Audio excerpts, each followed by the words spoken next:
কুল্লু নাফসিন যায়িকাতুল মাউত সুম্মা ইলাইনা তুরজাউন। আমানতু বিল্লাহ, সাদাকাল্লাহুল মাওলানাল আযীম। মানুষ তো এরকম রূপ ধারণ করেছে, জানাজার নামাজ যদি মনে করেন 10টায় দেওয়া হয়, আর সেখান থেকে যদি 5 মিনিট অতিক্রম হয় পিছন থেকে বারবার আওয়াজ আসে, আরে ভাই জানাজাটা কেন দেরি করতেছে, তাড়াতাড়ি পড়ান না। আমি তাদের উদ্দেশ্যে বলতে চাই, আপনার চারপাশে যারা এই বাক্যটি উচ্চারণ করে তাদের চেহারাগুলো একটু দেখে চিনে রাখুন।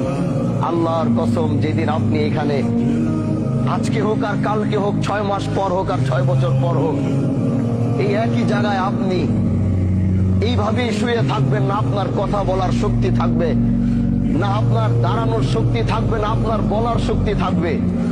ঠিকই একই মানুষগুলো আপনাকে রেখেও তারা তাড়াহুড়া করবে। এটাই হচ্ছে পৃথিবী, আর এটাই হচ্ছে দুনিয়া।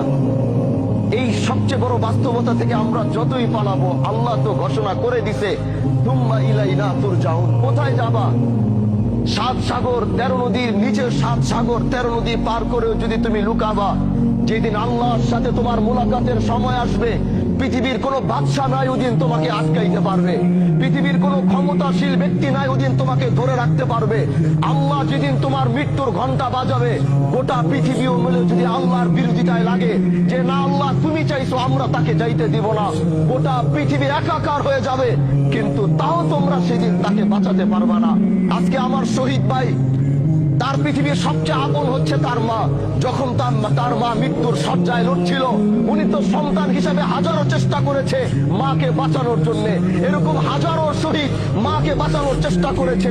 কেউ হাসপাতালের বেডে করেছে, কেউ নিজের কোলের মধ্যে করেছে, কেউ ঘরের মধ্যে করেছে, কিন্তু পৃথিবীর প্রতিটা সন্তান ব্যর্থ হয়েছে। কারণ আল্লাহ বলেছে, কুল্লু নাফসিন যায়িকাতুল মাউত তুম্মা ইলাইনা তুরজাউন। তুমি যেখানে যাও, যেই প্রান্তে যাও, যেই দিক থেকে যাও, যেদিন তোমার মৃত্যুর ঘন্টা বাজবে, ওই দিন পৃথিবীতে তোমার থাকার আর কোনো অস্তিত্ব থাকবে না। এজন্য ভাই আমার, আসো এই জানাজায় 5টা মিনিট দেরি করো, তাকাও এই লাশের দিকে, তাকাও এই সাদা কাপড়ের দিকে, যাও ওই কবরের দিকে 5টা মিনিট গিয়ে তাকায় থাকো। যেটা তোমারও ঘর হবে, যেটা তোমার বাবার ঘর হয়েছে, যেটা তোমার মার ঘর হয়েছে, যেটা তোমার বন্ধু বান্ধবের ঘর হয়েছে, যেটা তোমার নেতার ঘর হয়েছে, যাও একটাবার তাকিয়ে দেখো। তুমিও প্রস্তুতি নাও যে এখানে তুমিও একদিন নামবে, কিন্তু নিজের পায়ে নয়, কেউ তোমাকে ধরে নামাবে। এটাই হচ্ছে পৃথিবীর সবচেয়ে বড় বাস্তবতা। এজন্য ভাই, মৃত্যুর প্রস্তুতি নাও। দুনিয়ার এই রঙিন স্বপ্নকে বন্ধ করো। এই রঙিন স্বপ্ন তোমাকে বারবার ধোঁকা দিয়ে আল্লাহর সাথে তোমার সম্পর্কের জুদা ঘটেইতেছে। আল্লাহর সাথে তোমার সম্পর্কের পার্থক্য এত করতেছে, তোমার আর রবের মধ্যে কোনো সম্পর্ক পাওয়া যায়